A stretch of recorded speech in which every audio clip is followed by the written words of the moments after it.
This is Twit. New bill proposed by 3 Democrats in the Senate.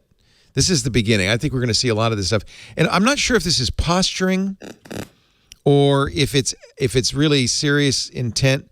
Dick Blumenthal, Amy Klobuchar, and Marsha Blackburn proposed the brand new, I'm going to call it the OAMA, the Open App Markets app, that will force Google and Apple to allow third-party app stores on their platform. Now, I have to say, I'm not sure how this changes what Google does. They already have a setting that says you can go to a third-party app store. You have to turn it on. Maybe it'll force it to be on by default. But it is a big change for Apple.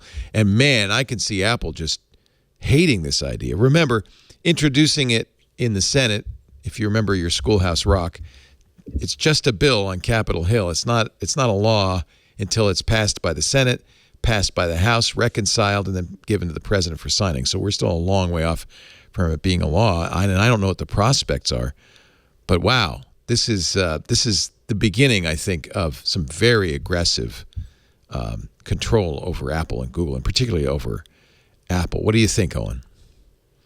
I think that this bill is, it's probably not going to make it all the way in anything like its current form. I mean, Apple just has too much at stake, and they spend too much money. Right. Yeah. Lobbying. Yeah.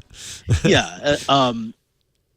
And but I do think that Apple's going to have to give something up. It may be control over the payment mechanisms in the App Store, like making it easier to put a third-party payment processor on there. The big thing, the big bargaining chip might be giving up on the 30% cut. Now, the 30% cut that the App Store takes was modeled after iTunes. And that was back when you would buy a song for $1 and, just the way Visa and MasterCard worked for small payments, 30 cents barely covered the credit card processing fee on that 99-cent purchase. It's a dated, it's a dated percent amount. It's probably too high of a rake on modern high-value apps.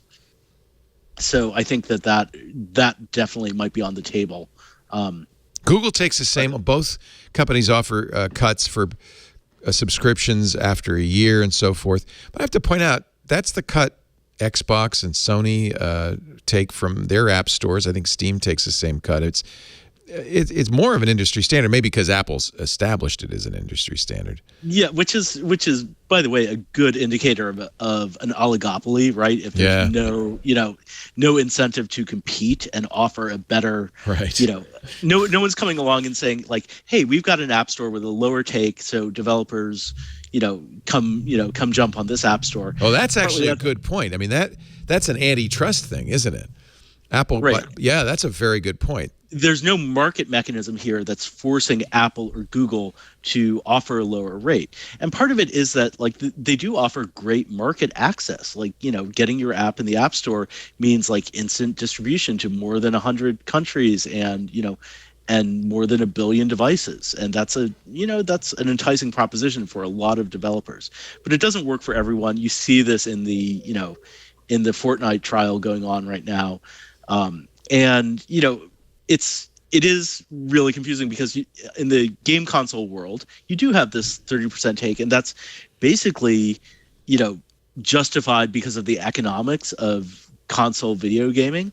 But Microsoft, for example, has been going through just gymnastics trying to explain, we think it's okay in the Xbox store, but not in other app stores. Microsoft, of course, is on the other end of things because now they've got their apps, which are mostly distributed through Apple and Google because, of course, we know Microsoft was a big flop in mobile. And now they are in the interesting position of being an app developer dependent on these app stores. So they're kind of, on the other side of the argument now. I should say that this bill doesn't mention Apple and Google specifically. It just says any person that owns or controls an app store for which there are more than 50 million United States users. Actually, that's interesting because that might also mean it affects Epic and Steam's stores and others.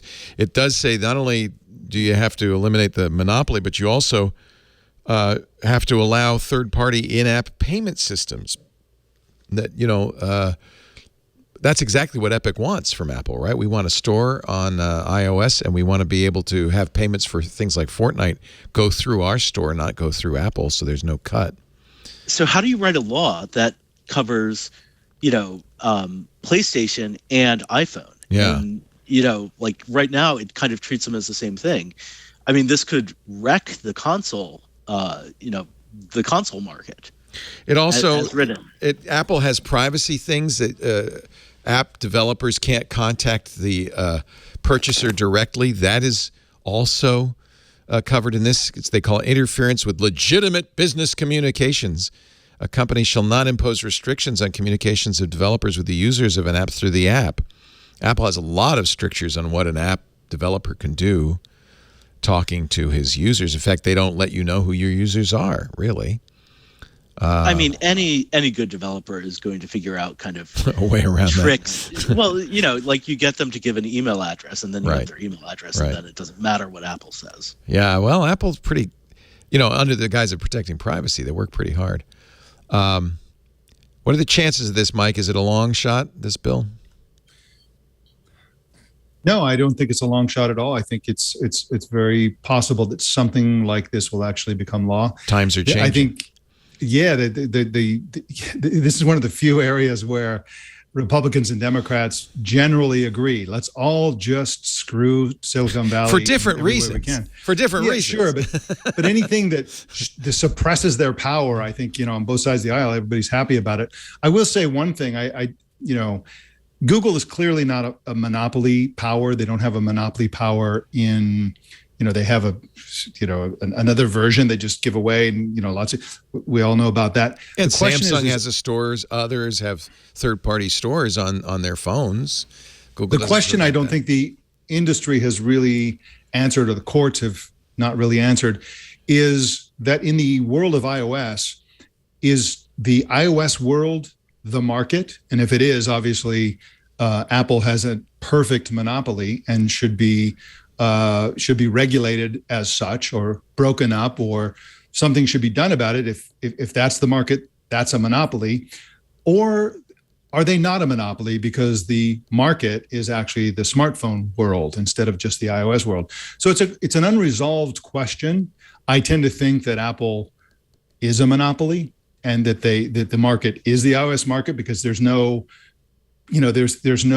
overlap between the world of Apple and the rest of the market, other than third-party developers who choose to develop on both. But I really think that, this is really pointing a gun at Apple. And the question is if Apple's a monopoly, then this makes a lot of sense. If they're not, then, this is probably overreach by the government. Personally, I don't care. I mean, I think that if they did allow third-party app stores, most people would still use Apple's because of the protections, because they have this rigorous process for what they allow in the App Store. There'd be a lot of more dangerous stuff on third-party app stores, probably, and they would have to compete in that realm and sort of convince users, please use our App Store, and here's why. That might be a good thing. But I think the fundamental thing is the courts, the courts. The courts have to figure out whether Apple is a monopoly power or not. And if it isn't, then, this is overreach. Could Apple legitimately say, you can, this law passed, you can use third-party app stores, but it voids your Apple Care warranty? Oh, I don't think they could do that if that's the law. I think they can't take a penalty against the user for doing what's their legal requirement. Well, we'd have to see how the law is drafted, but could the law force Apple to service and maintain phones with unvetted software? Well, that's Apple's point, isn't it? That if you're going to use a third-party store, we can't guarantee the security of the phone at all. I think that'll be their defense. I mean, if they are indeed forced to put third-party app stores on, they're going to be behind so many warning dialogues and messages and things that you're going to have to tap through, that it's going to feel like walking down a dark alley, with a trench coat on before you're allowed to download any app from any of these services. So I think even if Apple is forced to do something like that, they'll make it so onerous that nobody will actually want to. But if indeed, as everyone said earlier, if this hybrid solution comes out of this where they are just forced to enable third-party payments on their existing platform, that would be a huge win for consumers right there, and that'd be great to see. Is this an example of having a semi-literate or non-literate, a tech-literate group of people make decisions about how tech companies run their business? And I mean, I think some would say, look, there's a perfect example how the Senate is clueless. And while I admire what they're trying to do, this is a very bad way to do it. I'm sure Apple's position will be that. Leo, one of the things that I like to do as a opinion columnist on tech is I always like to kind of look at China as a leading indicator. The Chinese government is freer than the U.S. government in terms of taking action. The schoolhouse rock for the Chinese government would be, oh, just do it. You do whatever you want. You're the president. Yeah. Exactly. And specifically, they're cracking down on all these consumer-facing technology companies, and they'll give you a million reasons. Pundits will give you a million reasons, but there's only one reason, which is power. Right. It's all about the tech companies have too much power, and people who get into government, they want all the power. So fundamentally, this is about the power over society, over how the nation works. And for example, I mean, isn't that why we have a constitution and we are constructed the way we are? Because we know that politicians want power, and so we make sure that they are limited in what they can do, and we have 3 branches of government to self-check and all of that.